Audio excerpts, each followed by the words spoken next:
Bismillahirrahmanirrahim. Assalamualaikum warahmatullahi wabarakatuh. Bismillah, alhamdulillah, wassalatu wassalamu ala habibillah Sayyidina Muhammad ibn Abdillah wa ala alihi wa sahbihi wa mawalah. Subhanaka la ilma lana illa ma 'allamtana innaka antal alimul hakim. Wa la hawla wa la quwwata illa billahil aliyyil azim.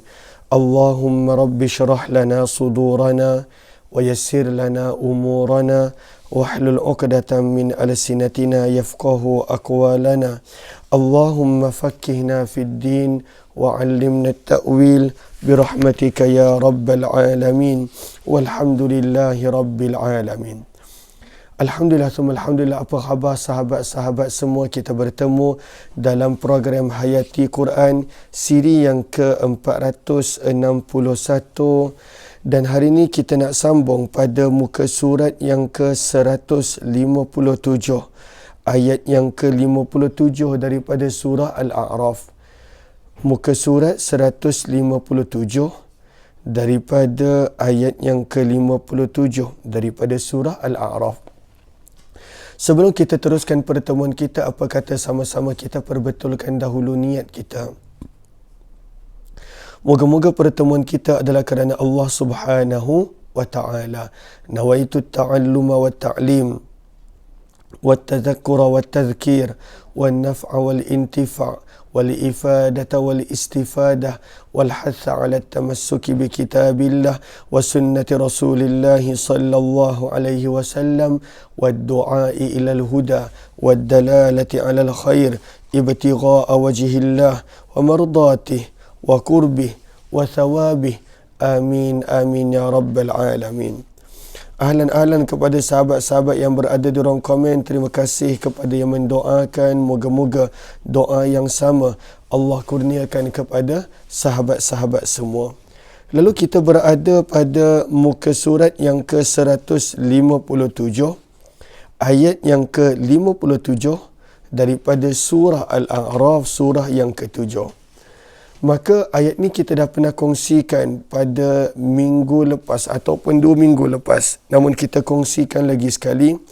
Pada ayat ini kata para ulama tafsir, Allah Subhanahu wa ta'ala sedang menerangkan berkenaan tentang 2 perkara. Gambaran rahmat Allah dan gambaran kudrah kekuasaan Allah Subhanahu wa ta'ala. Kata para ulama tafsir, ayat ini adalah penerangan ataupun detail pada ayat yang ke-54 di mana Allah Subhanahu wa ta'ala telah berfirman, Inna rabbakumullahu alladhi khalaqas samawati wal ard. Dan sesungguhnya Rabb kamu Allah adalah zat yang menciptakan langit dan bumi. Maka ketika mana Allah telah menciptakan langit dan bumi, Allah juga zat yang pada waktu itu menguruskan langit dan bumi. Maka antara apa yang Allah lakukan adalah pada ayat yang ke-57. Maka sebab itu kata para ulama tafsir, pada ayat 57 ini 2 perkara yang Allah sedang zahirkan, yang Allah nakkan kita faham. Yang pertama, gambaran rahmat Allah. Dan yang kedua, gambaran kudrah kekuasaan Allah Subhanahu wa ta'ala. Pada bahagian pertama ayat 57, di mana kita nampak daripada wahuwallazi yursilur riyah sampailah kepada perkataan fa akhrajna bihi min kulli thamarat, di mana Allah menceritakan Allah yang menggerakkan angin sebagai khabar gembira. Allah yang menjadikan angin itu berat pada waktu itu dipenuhi dengan air. Allah yang menurunkan hujan. Allah yang menurunkan hujan di tempat yang mana telah gersang, telah mati. Dan Allah lah yang telah mengeluarkan dengan sebab hujan tadi akan buah-buahan. Ini semua adalah gambaran rahmat Allah. Gambaran rahmat Allah, bagaimana Allah mengaturkan kehidupan manusia. Dan pada penghujung ayat 57, kadzalika nukhrijul mauta la'allakum tadhakkarun. Macam mana kamu telah lihat tentang proses penurunan hujan, maka begitulah juga Allah akan menghidupkan yang mati kepada kehidupan semula, kebangkitan semula. Maka ini adalah gambaran kudrah Allah, gambaran kekuasaan Allah Subhanahu wa taala. Bila kita baca, kita akan lebih faham. Jom kita baca firman Allah, wa huwallazi, wa terjemahnya adalah dan, huwa terjemahnya adalah dia, wa huwa dan dia. Dia di sini maksudnya adalah Allah. Siapakah Allah? Allazi, zat yang, yursilu mengirimkan, menggerakkan. Yursil terjemahnya adalah mengirimkan, menggerakkan. Ar-riyah, angin. Allah lah zat yang telah menggerakkan angin. Allah zat yang telah mengirimkan angin. Lalu sebab itu kata para ulama tafsir, ayat yang ke-57 ini adalah penerangan lebih detail tentang ayat 54. Allah lah zat yang telah menciptakan langit dan bumi, seperti mana yang kita terangkan. Lalu angin ini, apakah keadaan dia? Keadaan angin yang Allah sebutkan ini bukanlah angin puting beliung, tidak. Bukanlah angin yang membawa penyiksaan dan azab, tidak. Sebaliknya, angin ini fungsinya adalah busyra. Ianya adalah sebagai berita gembira. Angin yang dimaksudkan di sini adalah angin yang membawa berita gembira. Apakah angin yang membawa berita gembira? Maka Allah terangkan, iaitu angin yang baina yadai rahmatih. Angin yang datang sebelum daripada, baina yadai, sebelum daripada rahmatih, rahmatnya Allah. Rahmatnya Allah di sini maksudnya apa? Hujan. Lalu Allah menyebut hujan dengan perkataan rahmat. Allah menyebut hujan dengan perkataan rahmat, kasih sayang. Maka angin yang dimaksudkan di sini adalah angin yang datang sebelum turunnya hujan. Dan hujan pada ayat ini Allah panggil sebagai rahmat. Allah panggil sebagai kasih sayang Allah. Kerana dengan datangnya hujan, dengan turunnya hujan, limanfa'atil khalq, maka pada waktu itu banyak makhluk beroleh manfaat. Tanaman-tanaman beroleh manfaat. Kemudian bila keluarnya hasil tanaman, manusia beroleh manfaat. Binatang beroleh manfaat. Lalu banyak yang beroleh manfaat dengan penurunan hujan. Maka Allah tak sebut hujan dengan perkataan hujan. Allah terus sebut hujan sebagai rahmat. Sebab itu baina yaday rahmatih, sebelum turunnya rahmat. Maksud rahmat di sini adalah hujan. Lalu sebenarnya hujan itu adalah rahmat. Mungkin kita yang berada di negara yang kadangkala sehari beberapa kali hujan turun, kita tidak menghargai hujan. Namun untuk orang yang mana tinggal di negara Arab, ketika mana ayat-ayat ini turun, yang mana mereka hanya hujan setahun sekali ataupun setahun dua kali, dan mereka sangat jarang bertemu dengan hujan, maka bagi orang-orang Arab, turunnya hujan adalah satu rahmat yang besar. Turunnya hujan adalah satu rahmat yang luar biasa. Sebab itu orang Arab bila turun hujan, mereka akan keluar dan mandi hujan. Orang Arab bila turunnya hujan, mereka akan sangat-sangat gembira. Lalu hujan disebut sebagai rahmat terus pada ayat ini. Sebab itu di awal tadi kita sebut pada ayat ini Allah nak menerangkan tentang gambaran rahmatnya, gambaran kasih sayangnya. Untuk masyarakat Arab mudah faham, Allah terangkan dengan penerangan hujan. Maka kita baca lagi sekali. Wahuwa, dan Allah lah zat yang, yursilu mengirimkan, menghantar, ar-riyah awan. Dan awan yang bagaimana yang dimaksudkan di sini? Busyra, yang membawa khabar gembira. Apakah bentuk awan yang membawa khabar gembira? baina yaday rahmatih, awan yang datang sebelum turunnya rahmat. Rahmat di sini maksudnya hujan. Maka Allah terangkan tentang apa yang awan buat. Allah terangkan tentang kerja awan. Maka firman Allah Subhanahu wa taala, hatta, sehingga, iza, ketika, apabila, aqallat, angin itu membawa. Aqallat ay hamalat. Maka angin itu dia membawa. Macam mana angin boleh turunkan hujan? Maka Allah terangkan lebih detail. Pada permulaan ayat tadi Allah sebut angin yang datang membawa khabar gembira sebelum turunnya hujan. Maka Allah detailkan lagi. Hatta, sehingga, iza, apabila, aqallat, angin itu membawa, ataupun aqallat, angin itu memikul. Aqallat memberi makna hamalat, memikul, membawa. Sahaban, awan. Awan yang bagaimana? Thiqala. Thiqala terjemahannya adalah tebal. Thiqala juga terjemahannya adalah berat. Maka Allah terangkan proses bagaimana turunnya hujan. Maka angin itu memikul. Angin itu membawa sahaba, awan. Awan yang pada waktu itu dia thiqala, berat. Thiqala pada waktu itu tebal.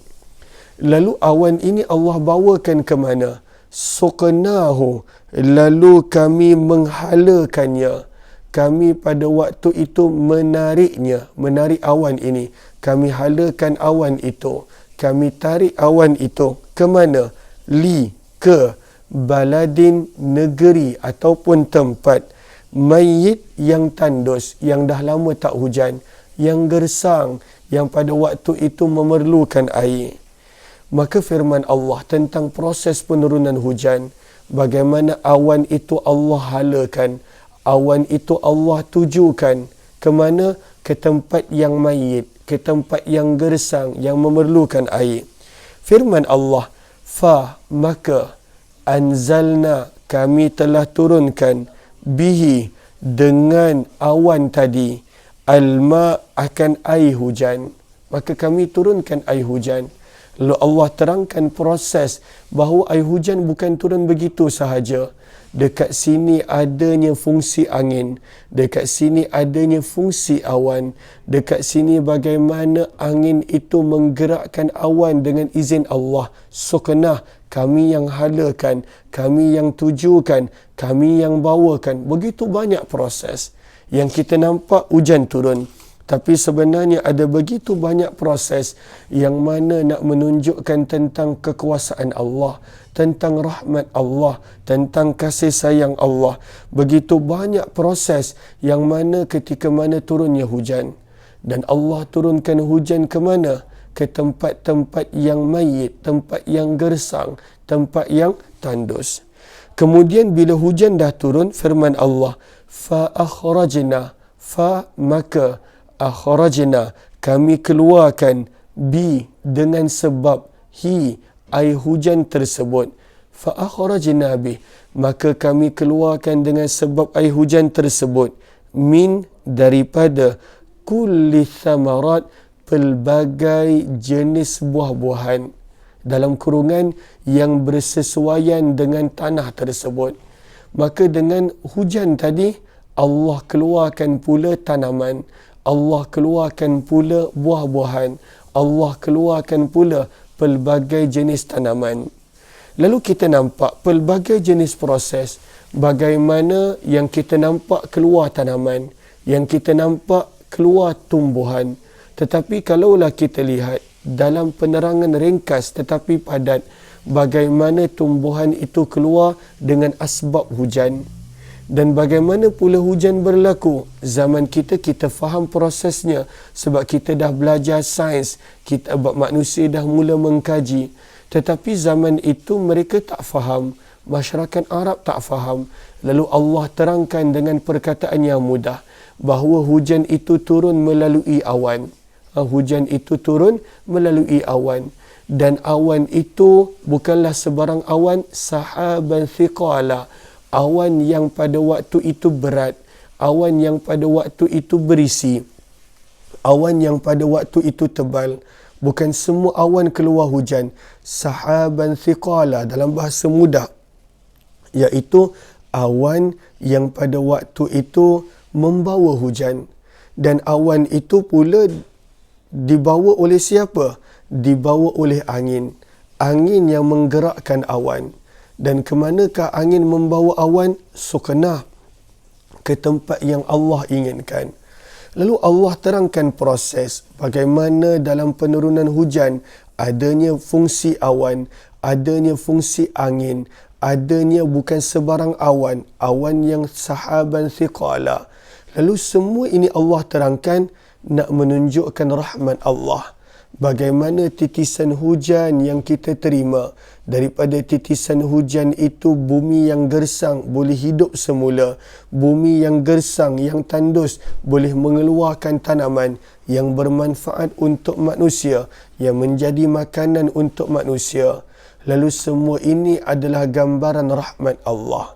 Semua ini adalah gambaran kasih sayang Allah yang mana kalaulah kita tak perhatikan, kita tidak hargai berapa banyak proses yang ada untuk turunnya hujan, berapa banyak proses yang ada supaya tanah menjadi subur, boleh mengeluarkan tanaman dan buah-buahan. Lalu firman Allah Subhanahu wa taala, ketika mana Allah dah terangkan tentang gambaran rahmatnya, Allah nakkan orang-orang Mekah dan juga manusia faham tentang gambaran kudrah Allah. Firman Allah, kadzalika, begitulah seperti mana proses penurunan hujan, dan begitulah seperti mana proses daripada tanaman yang mati, daripada bumi yang gersang boleh menjadi hidup. Nukhriju, kelak kami akan mengeluarkan al-mauta, orang-orang yang telah mati daripada kubur. Lalu seperti mana Allah mampu mengeluarkan daripada tanah yang mati, baladim mayyit. Kita nampak daripada tanah yang mati, Allah dengan asbab hujan, Allah boleh jadikan tanah itu hidup, subur dan mengeluarkan tanaman. Dan bagi Allah itu tak susah. Maka begitulah juga Allah mampu sebenarnya untuk menghidupkan semula orang-orang yang telah mati. Lalu firman Allah, la'allakum tadhakkarun. Lalu apabila kamu memerhatikan dengan teliti proses daripada tanah yang gersang, tanah yang tandus boleh berubah menjadi tanah yang subur, tanah yang mengeluarkan buah-buahan dan tanaman. La'allakum tadhakkarun. Moga-moga kamu beroleh peringatan, kamu beroleh pengajaran bahawa Allah mampu menghidupkan semula manusia yang telah mati. Maka pada ayat ini ada beberapa pengajaran. Yang pertama, kita nampak bahawa betapa sempurnanya proses apa yang Allah buat untuk manfaat manusia. Daripada hujan, daripada awan, daripada fungsi dan tugas angin, daripada pelbagai jenis tanaman yang bumi yang subur keluarkan selepas gersang. Ini semua adalah supaya kita faham tentang rahmat Allah. Dan kita patut hargai, dan kita patut hayati, dan kita patut meneliti semua proses-proses ini. Lalu ini adalah gambaran rahmat Allah. Sehingga kan pada ayat ini Allah menerangkan hujan itu dengan perkataan rahmatnya, baina yaday rahmatih. Kemudian kita belajar juga pengajaran yang kedua. Daripada proses yang kita nampak di hadapan mata kita, tanah yang tandus, tanah yang mati, bumi yang gersang, Allah boleh ubah menjadi bumi yang subur, tanah yang hidup. Maka itu semua berlaku dengan izin Allah. Maka Allah nak ingatkan juga bahawa Allah punya kudrah, Allah punya kuasa, Allah boleh menghidupkan semula orang yang telah meninggal dunia, orang yang mati. Ini adalah kerana orang-orang Mekah, mereka tak percaya tentang kehidupan selepas mati. Mereka nampak kematian. Tetapi pada waktu itu mereka engkar dan mereka tolak adanya kehidupan selepas daripada kematian. Mereka tak percaya, mereka tolak, mereka engkar. Maka sebab itu Allah sebutkan di hujung, kena ingat juga tentang kudrah Allah. dan dengan proses yang ada dalam keadaan sekeliling kamu, sebenarnya banyak benda yang kamu boleh belajar. La'allakum tadhakkarun. Moga-moga kamu beroleh pengajaran. Lalu dengan kita buka mata kita, kita hayati keadaan sekeliling kita, sebenarnya banyak benda yang kita boleh belajar. Dan itulah Al-Quran nak terangkan, la'allakum tadhakkarun. Moga-moga kamu beroleh pengajaran. Moga-moga kamu beroleh peringatan. Lalu insya-Allah esok kita akan sambung ayat 58 daripada muka surat 158. Harap sahabat-sahabat dapat belajar sesuatu daripada ayat yang ke-57 ini insya-Allah. Terima kasih semua. Kita jumpa lagi insya-Allah. Amin ya rabbal alamin. Wabillahi taufiq wal hidayah. Assalamualaikum warahmatullahi wabarakatuh. Terima kasih semua. Kita jumpa jam 9.10 nanti dalam peperangan Rasulullah. Saya akan cuba buat apa yang saya mampu insya-Allah. Mudah-mudahan